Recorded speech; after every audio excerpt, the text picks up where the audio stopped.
This video is a continuation on from the asymmetrical regauging video in partnered output coils, previous one. I just want to say I think this video is probably more important than probably most of the other videos. There is a real message in this video, and I really hope that people really sort of see the message. Asymmetrical regauging, partnered output coils, two magnetic fields, yin-yang. If you do a search on the internet, as of today is the 8th of the 4th, 2019, one of the images that comes up if you do a search for pure energy is this one. And it's just ironic that the yin-yang is in there how many times? About 15 times. It's very interesting. Pure energy, what is it? What is pure energy?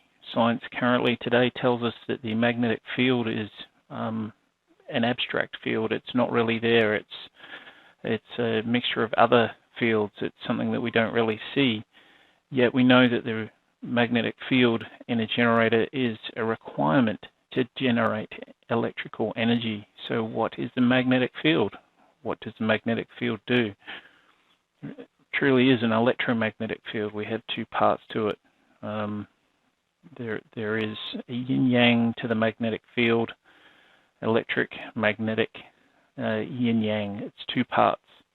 So please, I hope everyone gets the message in this video. It is very, very important. I really want to try and stress and get this across to everybody.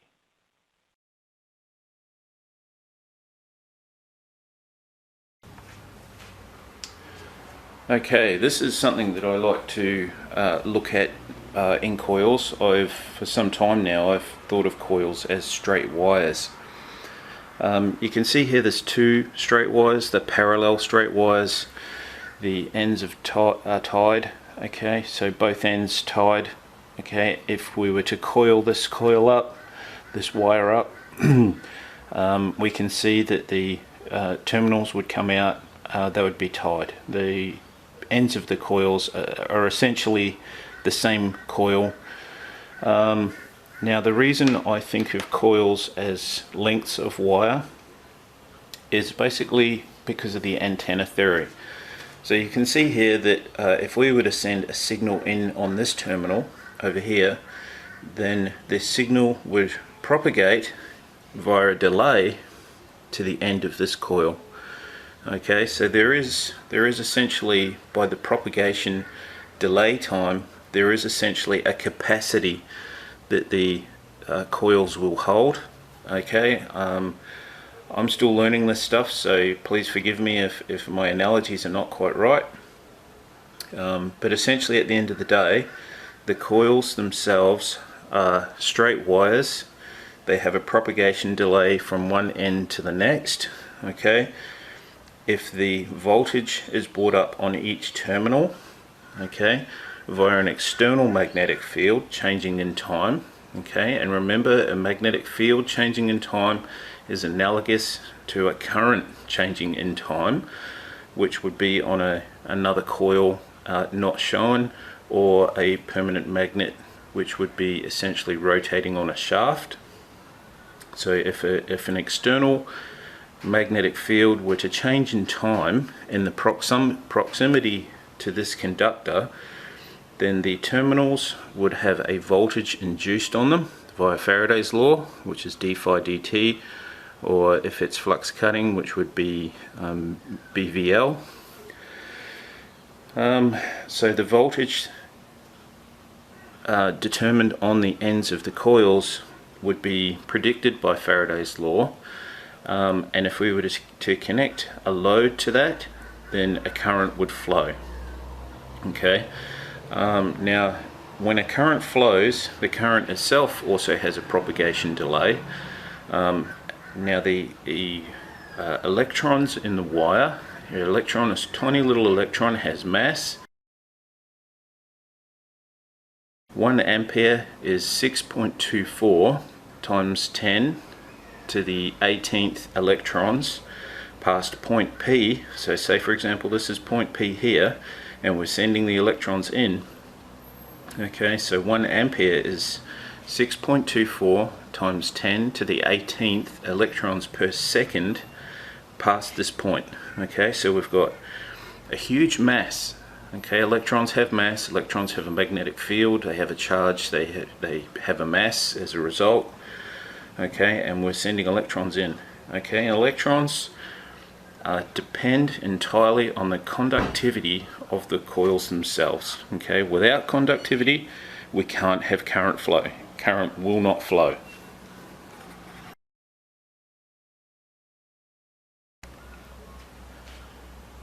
Okay, so this, for example, would be our input coil, and you can see it's 1/4 the length of the coil in this situation. Okay, so our output coil would be step up. Our input coil would have a voltage applied across the terminals, which then would carry a current. Okay, that would then be a changing magnetic field in time. And remembering it's the current itself that changes in time that produces the voltage on the terminals, on the conductors that are present. Okay, and then as a result, if we connect a load to that voltage, then the voltage itself would allow for a current to flow. Okay, that's Ohm's law. So current I equals V over R. So if our load had a resistance of 0.9 ohms, and say for example our wire here has a resistance of 0.1 ohms, that would give us 1 full ohm of resistance. So for example we had 1 volt which was induced across these coils, then our circuit would carry 1 ampere. Okay. So it's fairly straightforward once you sort of get a little bit of a grasp on it, once it's explained to you properly. One of the best websites, believe it or not, that I found was the MIT website. It looked like a very, very old page. It looked like a page from almost sort of back in the 1980s, 1990s sort of thing. It had a couple of explanations on there, and also an example to work through, which was very helpful, to be honest. Okay.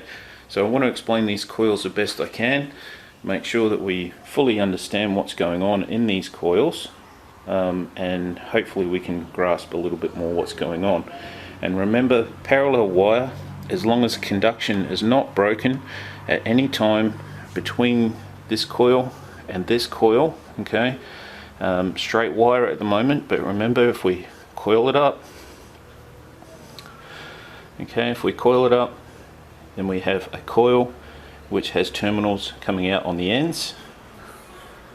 Okay, so at the end of the day, if we coil it up, it's a coil, but if we think of the coils themselves as straight wires, then we sort of don't run into any problems.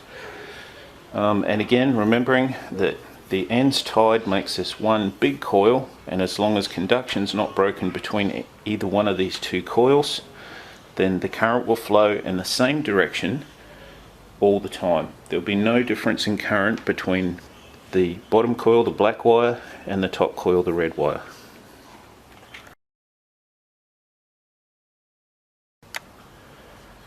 Okay, you can see here we're going to be a little bit smart about our situation.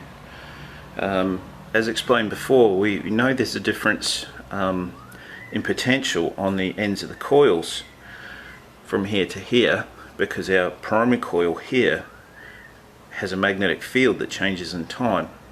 So we know our potential here is going to be 4 times as much as what the potential here will be. So we've got a step up situation. Now we've been a little bit smart, and we know that the difference in current between the red coil here and the black coil down here will never change between the ends. The phase and the direction of the current will never change between here and here, as long as conduction is never broken. Okay, so if we're smart, and if we put a small switch on one of the coils here, then what we can do is we can control the conduction on the black coil. Okay, the red coil will have a current that will flow when the load is connected to the potential, the voltage on the ends of the coils. So the red coil will have a current which will flow, but the current on the black coil will only flow when we have our switch kick in. Okay, this is just an analogy. I'm just trying to show you the analogy here. Okay, so a changing magnetic field here induces a voltage here. As long as the load is connected, the red coil will have a current which will flow, and then what we can do is we can switch in the conduction on our black coil when we decide to at any time. It's controlled. Conduction is controlled. And again, we've got a waveguide. So each one of these wires is a waveguide. The wire itself is conductive. Okay, so the in this case it's only steel wire, but normally we'd be using copper wire or something. Well, it's a steel alloy. Anyway, so you can see it's a bed connection. The conductivity is exposed. We connect our load, and the coil itself will conduct through to our load. So to reiterate, it's a waveguide. So we have a current because our voltage is induced. Our current will flow through the wire, okay, out to the load and then back again. So this red coil will have a current flowing through it, determined by the voltage. Okay, so if our voltage is 1 volt, then and our resistance is 1 ohm, then we'll have 1 ampere. Okay, so if our voltage goes up and our resistance doesn't change, then our current will go up. Okay, that's Ohm's law. So again, to reiterate, this is a waveguide. We're guiding the electrons, we're guiding the current through the wire, and it can't, the electrons themselves are guided because of the insulation on the wire. Okay, so we've got current in the red wire. Our black wire can be switched in at any time, and what we do is basically the switch in of the black wire here is at a time where the red wire is carrying current, and obviously we don't want our input switched completely in at this stage, so we want to, at the time of this switch, we want to pretty much switch our input off. Okay, so we're gonna time our magnetic field interactions to interact together in such a way to give us a standing wave of voltage. So our voltage should go up on the terminals here to a degree. It's already fairly high, so we should get an increase when the switch is switched in. Okay, I hope that makes a bit more sense. Sorry for the poor analogy on the switch, but hopefully that sort of makes a little bit more sense for you.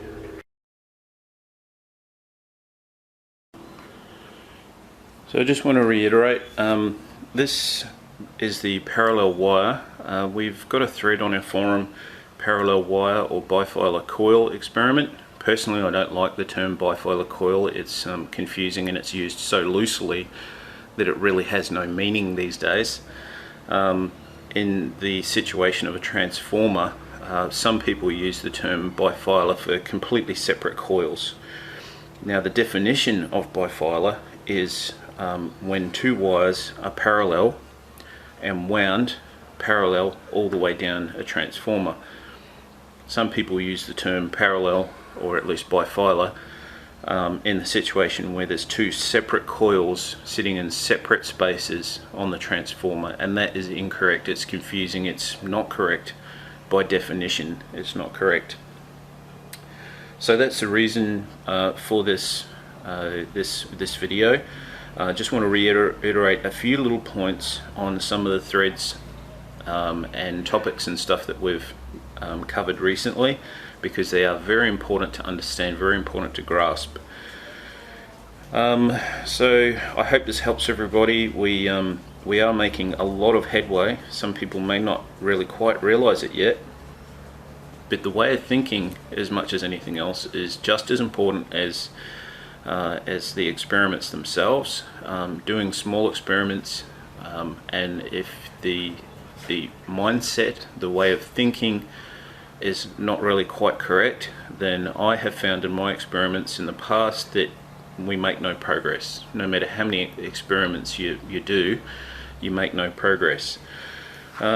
So to cover what we've looked at, the parallel wire, okay, if there's a solid connection, if there's no conduction broken, or no conduction delay between the red coil and the black coil here, then this wire will carry the same current, same phase, same direction at all times, and it's driven by the input coil. This is the input coil over here.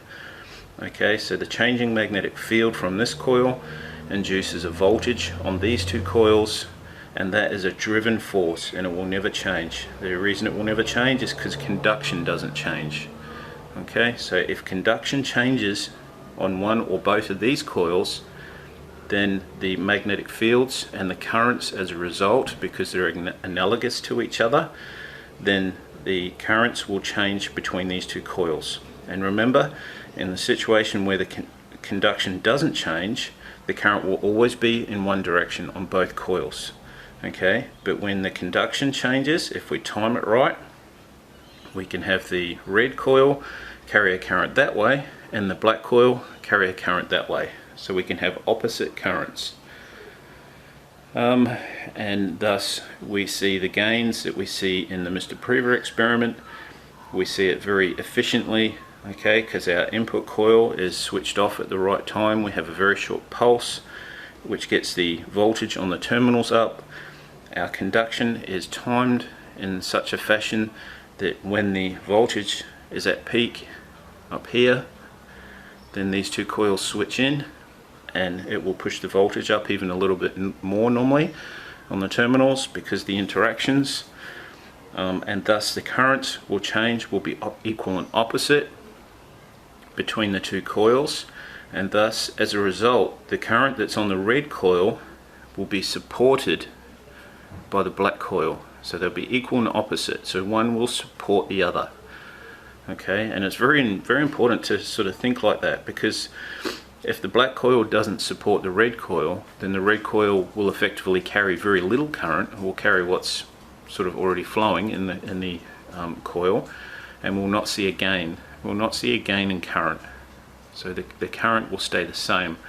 Whereas if we have the black coil and the red coil interacting together, and remember a current is mass, so 6.24 times 10 to the 18th electrons per second past 1 point is 1 ampere, and each electron has a mass, then we need to support the mass.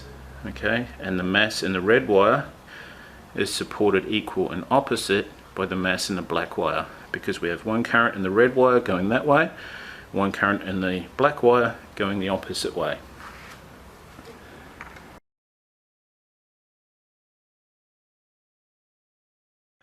Just want to reiterate some things.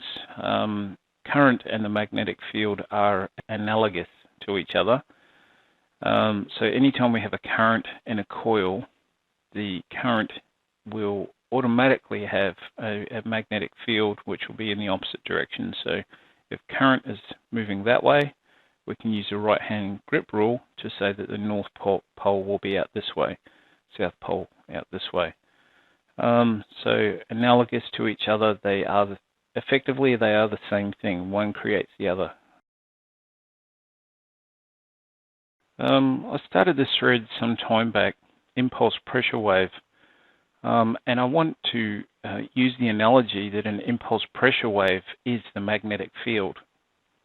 And what I mean by that is when we have a coil that carries a current. Again, I've said this how many times I don't know, but as the coil is carrying a current, there is a mass that's traveling down the wire, and it can travel down the wire nearly at the speed of light. Different wires have different propagation velocities. For example, a coax cable is about 67% of the speed of light, I believe. So different wires will have a different propagation velocity. and as the current travels down the wire, it leaves behind an impulse pressure wave where it's been. Now the impulse pressure wave is cone-shaped. We see start of the current travels down the wire. We will see, if we're able to observe it fast enough, we'll be able to see a cone shape. Okay, and we see it everywhere in nature.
We see it in jet planes as they break through the sound barrier. We see it all through nature in different areas. A cone shape. As the planes are breaking through the sound barrier, we see a cone shape. Now a change in magnetic field actually creates a voltage, and that's explained in the last video. We talked about Faraday's law, and that the Faraday's law equations only predict voltage. They don't predict current. They have nothing to do with current. It's Ohm's law, which gives you an indication on what the current will be through the voltage and the resistances used. So current I equals V over R, the voltage which would be predicted by Faraday's law of induction, R being the resistance that the coils themselves and the load and any connecting wires would contain. So obviously the law would be, for example, if we had 1 volt with a 1 ohm resistor, there'd be 1 amp that would flow through the resistance, which is Ohm's law again. Now back to Faraday's law. The difference in change of this coil compared to this coil will create a very sharp transient in some cases, and I'll try to explain that as an ocean wave. The ocean wave would effectively slap together, and you quite often see them when you go to the beach. They will slap together and sometimes make very, very high amplitude waves. And I'll play you a video. Most of you would have seen this before, so I'll play you a video just in case you haven't already seen it.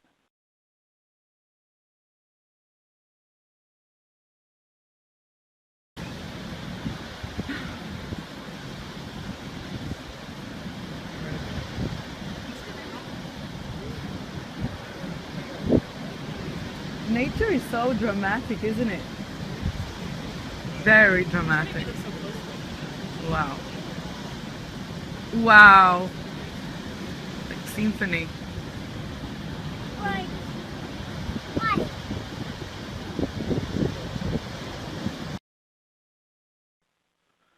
and the word symphony just could not describe the processes here any better. It's a perfect word, it's a perfect description of what really is truly going on in these coils. It's a symphony.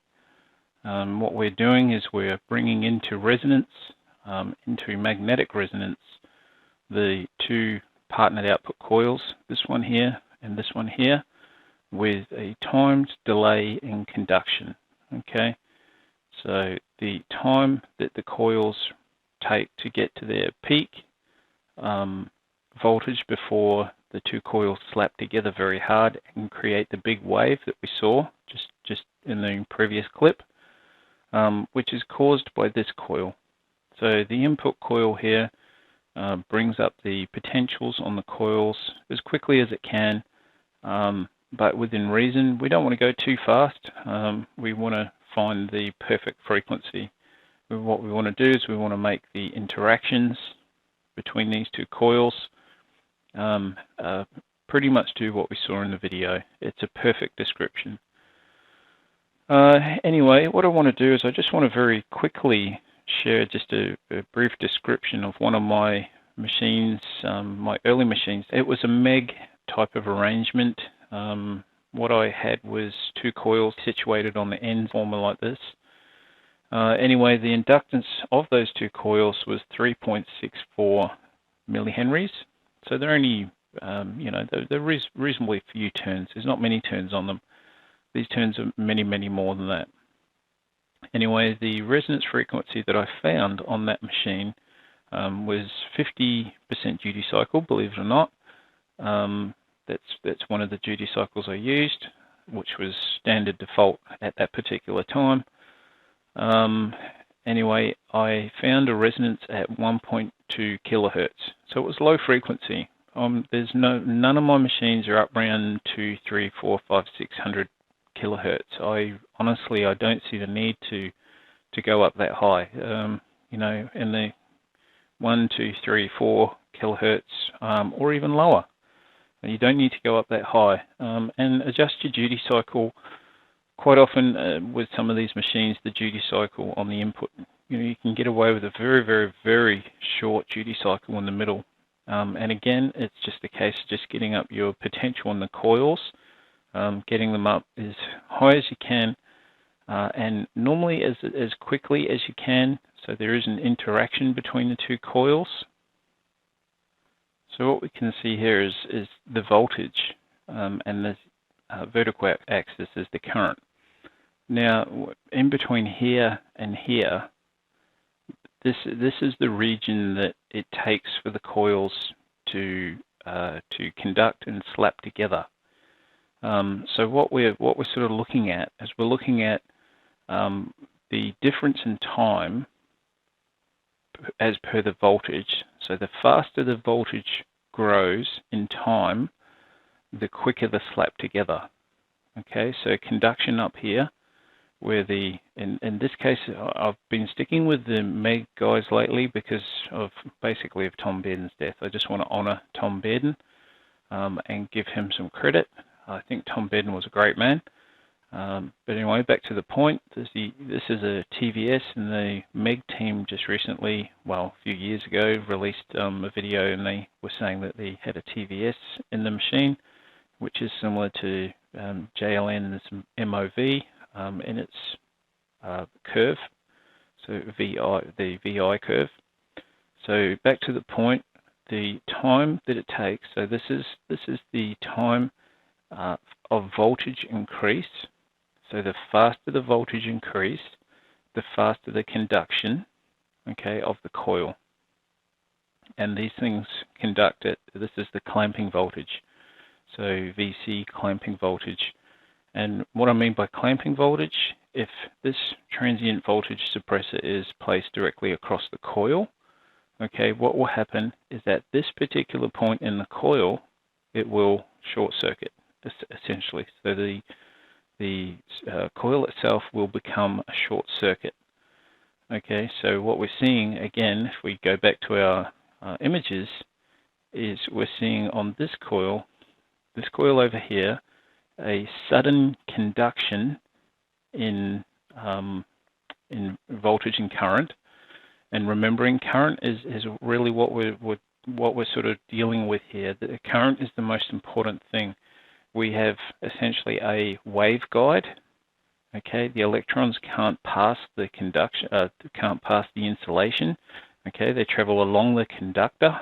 Okay, at conduction, when the coil shorts, this coil here slaps together with this coil over here, and that's when we see the wave. Okay, so all this middle core here really does is it just brings the potentials up on the coil at a frequency that these two coils can interact with. At a significant manner, these two coils will interact together, will slap together very hard, very fast, and create a transient voltage which will normally push your voltage up.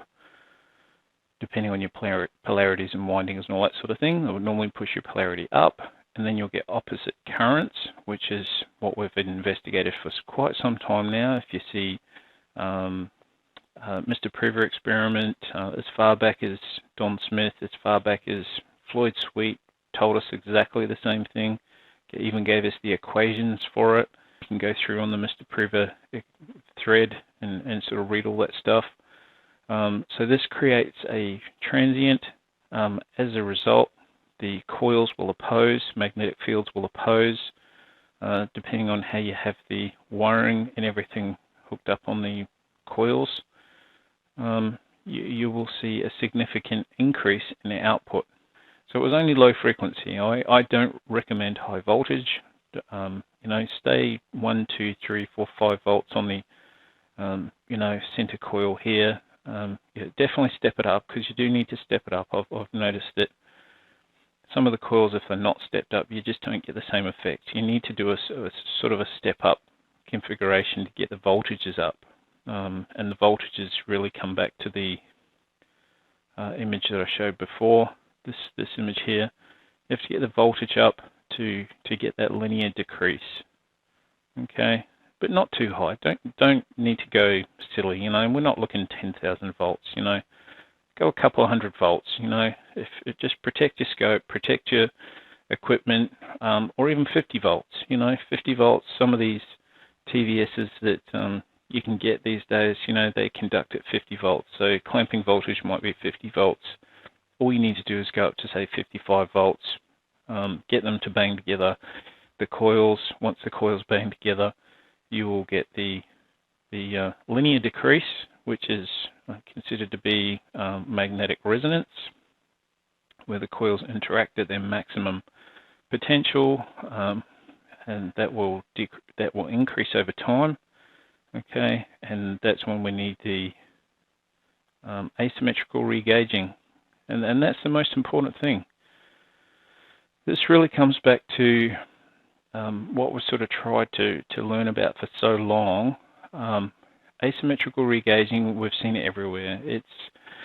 It's something that Don Smith told us about. It's something that we've seen in Graham Gunderson's machine, something that we've seen in Bradley Richard Atherton's machine, Tin Man, also known as Tin Man. We saw it in both of those machines. I've tried to explain this for some time now. You'll get a triangle wave, okay, on the output. When you've got it right, your input current will go right down to 0, possibly, or even negative. Your output current and voltage will be high. You end up with a lot of noise, a lot of vibration, a lot of